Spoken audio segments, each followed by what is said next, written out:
नमस्कार मित्र। आज के सुबह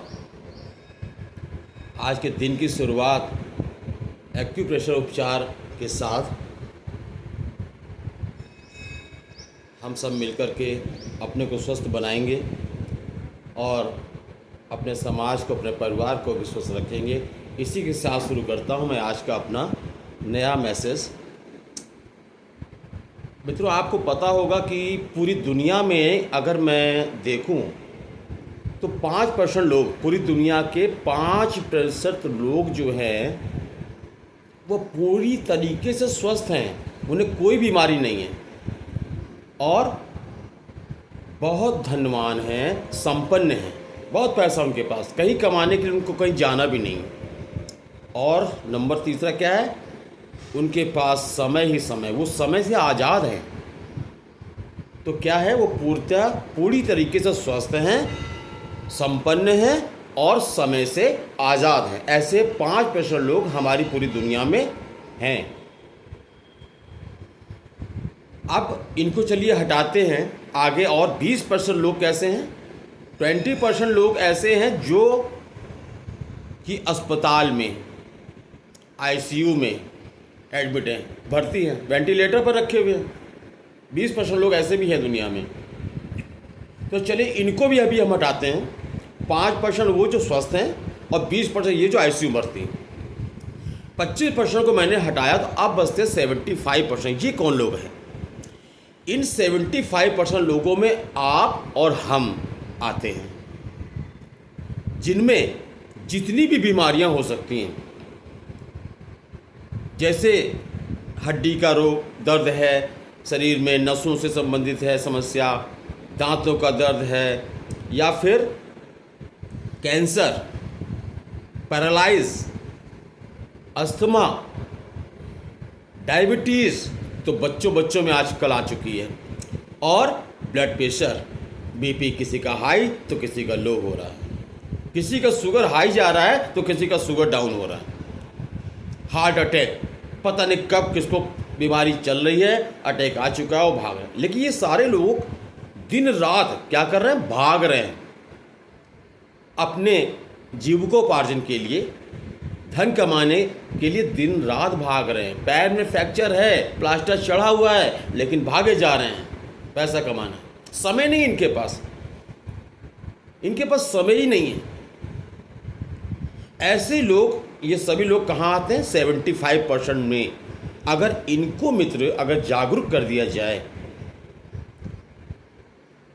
तो समय से पहले अगर ये जागरूक हो करके अपने जो स्वास्थ्य से संबंधित समस्या है जिसके साथ ये रहते हुए भाग रहे हैं, ये अगर शुरुआत में ध्यान दे दें अपने स्वास्थ्य के प्रति, तो इनको 20% के लोगों की तरफ ये भाग रहे हैं। अचानक सरप्राइज होता, चक्कर आया, गिर गया, सीधे नर्सिंग होम एडमिट। वहाँ पहले डॉक्टर कहता फीस भरो, खेत घर बिक जाते हैं लोगों के। ऐसी स्थिति में ना पहुँचे, 20% लोगों की तरफ ना आए, तो भाई साहब आप थोड़ा सा अगर जागरूक हो जाएं तो इनको उन 5% लोगों के सीढ़ी में जाने से कोई रोक नहीं सकता। चलिए कैसे, आज बताते हैं हम आपको। हमारा ये चिकित्सा, एक्यूप्रेशर चिकित्सा है, ये गॉड गिफ्टेड है, भगवान ने मेरे को दी हुई है, हम सभी को दी हुई है। हम एक्यूप्रेशर के अब्सेंस में जीवन की कल्पना भी नहीं कर सकते। हर वक्त हम लोग एक्यूप्रेशर के सहारे ही हम लोग अपना कार्य करते हैं, दिन की शुरुआत करते हैं, लेकिन हम अनजान हैं अभी। थोड़ा सा अगर इस पर जानकारी हो तो हम लोग और बेहतर तरीके से अगर उसको हम फॉलो करें, इसके रूल्स और रेगुलेशन को, तो हम अपने को पूरी तरीके से स्वस्थ बना सकते हैं। तो आज हम शुरुआत करते हैं। सबसे पहले हमारे शरीर में सबसे कीमती पार्ट जो शरीर का अंग है वो कौन सा है, जान सकते हैं आप? वैसे तो हमारे शरीर का सभी पार्ट, अगर एक उंगली भी कोई कह दे कि भैया अब तुमको अभी हम 50,000 देंगे, एक उंगली हमको काट के दे दो, क्या हम देंगे? नहीं देंगे। क्या चलो भाई एक मेरे को किडनी दे दो, मैं तुमको 3 लाख रुपए दे दूंगा, देंगे? नहीं देंगे। हर पार्ट बॉडी का हमारा बहुत अपना महत्वपूर्ण रखता है। लेकिन इनमें कुछ पार्ट ऐसा भी है जो अनमोल है, इसकी कोई कीमत नहीं है, और वो है हमारी आँखें।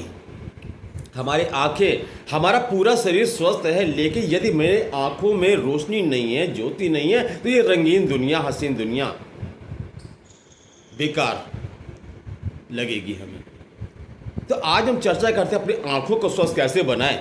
देखिए मित्रों, एक 40 साल के बाद तो अगर आप किसी डॉक्टर के पास भी जाएंगे ना, आँखों का इलाज कराने वाले डॉक्टर जो होते हैं, वो भी चश्मा लगा करके आपका इलाज कर रहा होगा। ये तो प्राकृतिक है कि 40 के बाद, 45 के बाद आपको पढ़ने का चश्मा लगाना पड़ता है, किसी को दूर का भी लगाना पड़ता है। लेकिन छोटे बच्चों के चश्मा क्यों लग रहा है भाई?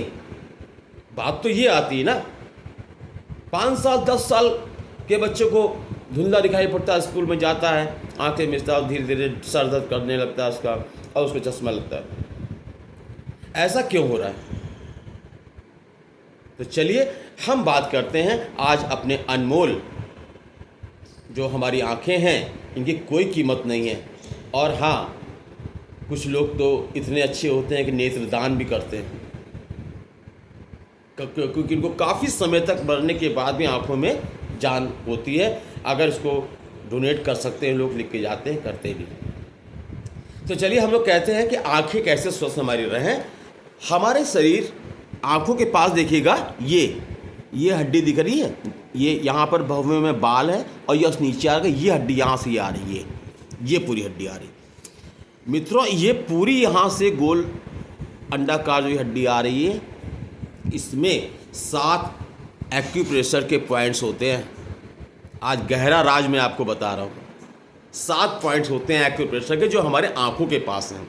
जैसे कि सबसे पहले एक पॉइंट यहाँ पर होता है, एक इधर भी ये, और इधर ये, एक 2 बीच में होता है, 3 ये यहाँ पे होता है, 4 बिल्कुल सेंटर यहाँ पे होता है, 5 ये थोड़ा नीचे होता है, 6 ये होता है, और 7वां ये है। 7 पॉइंट। हम अगर इन पॉइंटों पर थोड़ा हल्का सा प्रेशर दे के देखें तो आपको शुरू में तो नहीं पता चलेगा, लेकिन जब पॉइंट यहाँ के जागृत होंगे, थोड़ी देर दबाने पर, तो आपको किन्हीं पॉइंटों में बहुत दर्द महसूस होगा, असहनीय पीड़ा होगी। सोच लीजिएगा, उस पॉइंट पर आपको रुक जाना है। और सपोज कीजिए, मानिए कि मैंने ये चेक करने का तरीका आप लोग को बताता हूँ, कैसे करेंगे आप लोग। ये बहुत सावधानी से, ये उंगली से, ये 2 उंगलियां लीजिए, 2 ये, और इनसे धीमे धीमे आप क्लॉकवाइज ये यूँ दबाना शुरू कीजिए, क्लॉकवाइज। ठीक है, कुछ देर, फिर 5 से 10 बार क्लॉकवाइज, फिर एंटी क्लॉकवाइज। जब ये दबाएंगे, अब उसके बाद फिर से धीमे धीमे थोड़ा सा प्रेशर हल्का सा ज़्यादा बढ़ाते हुए चेक करेंगे, तो आपको लगेगा किसी एक पॉइंट, हो सकता है कि ये पॉइंट पे आपको दर्द हो रहा है, तो आपने उस पॉइंट को पकड़ लिया है, ये सही। अब तरीका क्या है, उसी पॉइंट पर सावधानी से थोड़ा हल्का सा प्रेशर देते हुए, ये देखिए इस पॉइंट पे मेरे भी दर्द है और मैं इस पॉइंट पर अपना इलाज कर रहा हूँ। आप इसको क्या करना है, इसी एक उंगली की सहायता से एक उंगली के ऊपर एक उंगली और रख लीजिए, ये तो थोड़ा प्रेशर अच्छा लगेगा। 1 2 3 4 5 6 7 8 9 और ये 10। ये मैंने अपने आँखों का इलाज एक पॉइंट पर किया। अब मैं और आगे देख रहा हूँ, यहाँ पे नहीं, यहाँ पे नहीं, यहाँ पे, लेकिन इस जगह, इस आँख में यहाँ पर दर्द मुझे महसूस हुआ, और सही में हो रहा है मित्रों। मेरे को भी आपको बताता हूँ, और मैं अपना भी ध्यान कभी कभी नहीं हो पाता है। चलिए, बहुत बहुत धन्यवाद है आप लोगों को कि आपके द्वारा आज मेरी आंखें भी ठीक हो रही हैं। 1 2 3 4 5 6 7 8 9 और ये 10। एक पॉइंट को यहाँ मिला था, एक पॉइंट इस आँख पे मिला। और आगे देखते हैं, और नहीं, याद तो नहीं आ रहा। हाँ, ये हल्का सा ये आया, बीच वाला पॉइंट, ये इसको हम दबाते हैं कैसे, 1 2 3 4 5 6 7 8 9 और ये 10। ठीक है मित्रों, आगे बैठते हैं। ये यहाँ पे तो मैं कर चुका हूँ, ये आया, एक पॉइंट यहाँ मिला मुझे। अब इसको दबाते हैं 10 बार, 1 2 3 4 5 6 7 8 9 10। हो गया, ये आज का ट्रीटमेंट हो गया। मैंने हाथों को रब किया और ये रखा मैंने हाथों पर, कम से कम 3 बार ऐसे हम। चलिए, इसके बाद आगे क्या करना है मुझे, हमने सबसे पहले क्या किया, अंगूठे को देखिए, ये अंगूठा दाहिने हाथ का अंगूठा हमने उठाया और अंगूठे के नेल्स को मैं देख रहा हूँ, नेल्स को। अब हम इस अंगूठे को लेफ्ट एंड राइट घुमाएंगे और दोनों आंखों से, गर्दन नहीं घूमनी चाहिए हमारी, हम दोनों लेफ्ट एंड या राइट, मैं दोनों आंखों से अपने अंगूठे के नेल्स को ही देख रहा हूँ, बिना गर्दन घुमाए, केवल आंखें मेरी घूम रही हैं दोनों। ये देखिए, left and right, left and right, ऐसे मैंने कम से कम 10 बार मैंने घुमाया। अब इसके बाद सेकंड क्या इसमें करेंगे, ये तिरछा लेंगे ऊपर की ओर और दोनों आंखों से मैं देख रहा हूँ अपने लेंस को, फिर नीचे की ओर लाए तिरछा और फिर ऊपर लेंगे, ऐसे भी हम उसको 10 बार करेंगे। दोनों आंखों से मैं सिर्फ अपने अंगूठे के नेल्स को ही देख रहा हूँ। ओके, रोक दीजिए। फिर इसके बाद लेफ्ट हैंड से लिखा करके फिर इसको तिरछा ले जाइए ऊपर की ओर, है ना, यहाँ से लाइए और ये मैं ये देख रहा हूँ।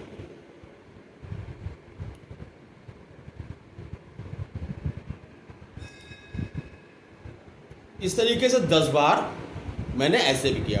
फिर अपने दाहिने हाथ को सामने रखिए, ठीक। अब मैं क्या करना है, इसको बनाना सर्किल क्लॉकवाइज और दोनों आंखों से मैं अपने नेल्स को ही देख रहा हूँ। दोनों आंखें, गर्दन नहीं घूमेगी, केवल दोनों आंखें हमारी, और अंगूठे के नेल्स को मैं देख रहा हूँ 10 बार क्लॉकवाइज एंड 10 बार एंटी क्लॉकवाइज।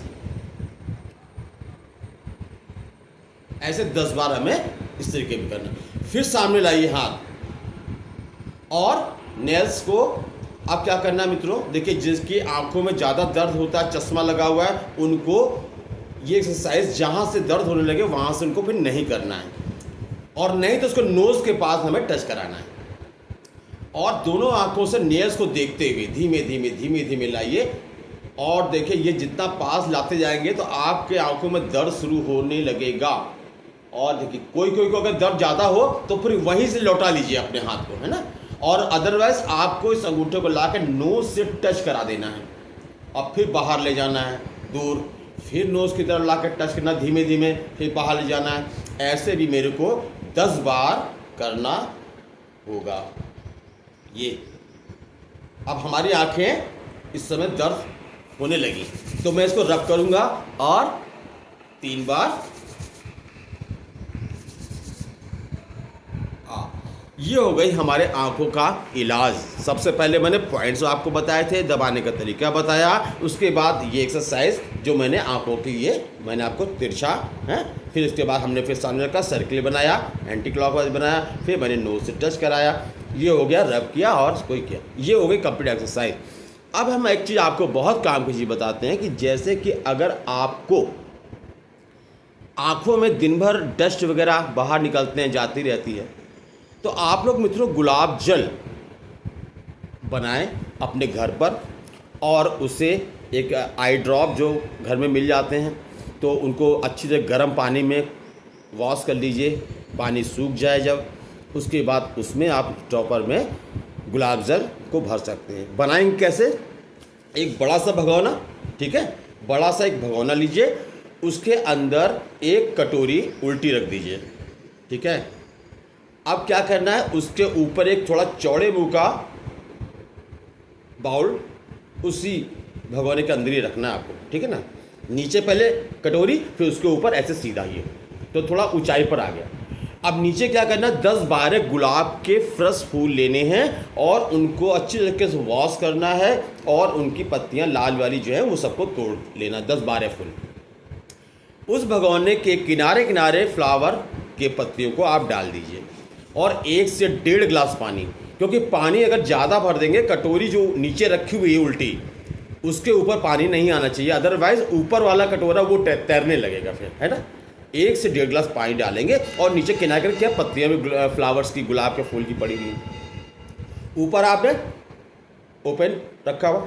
फिर आप उस भगोने के ऊपर कुछ ऐसा ढक्कन रखिए जो थोड़ा गहरा हो, इसमें हमें आइस के टुकड़े, बर्फ़ के टुकड़े डालने हैं।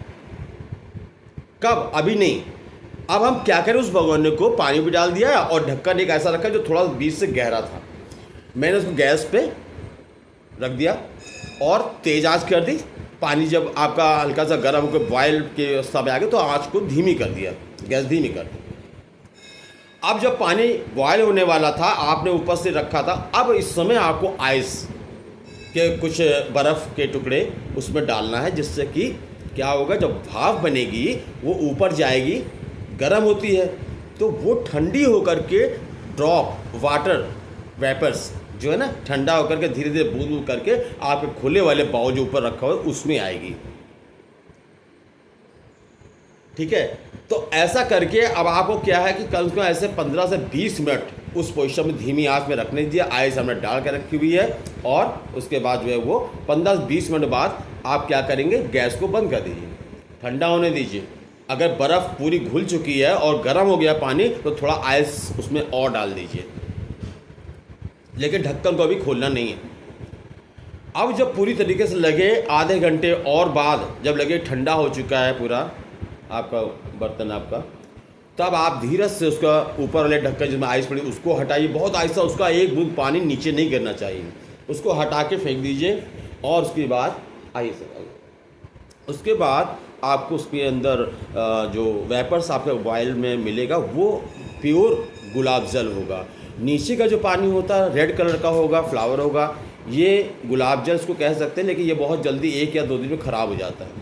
लेकिन जो ऊपर आप जो ओपन बाउल में आया है वाटर वेपर्स, वो 3 साल भी अगर रखेंगे ना मित्रों तो वो कभी ख़राब नहीं होगा। और ये दवा का काम करता है। इसको किसी आई ड्रॉप में आप इसको भर के रख लेंगे, कांच के बर्तन में बाकी रख लीजिए, और शाम को सुबह और जब भी सोने चले 2-2 बूंद 5 साल के बच्चे से लेकर किसी भी एज का व्यक्ति इसको अपने आँखों में अगर डालेगा तो आने वाली जो डस्ट, धूल, आंखें लाल हो जाती, इस सब चीज़ों से उसको छुटकारा मिल जाएगा। और जो मैंने आज आपको एक्सरसाइज बताई उसको करना, इसके बाद गुलाब जल जाना।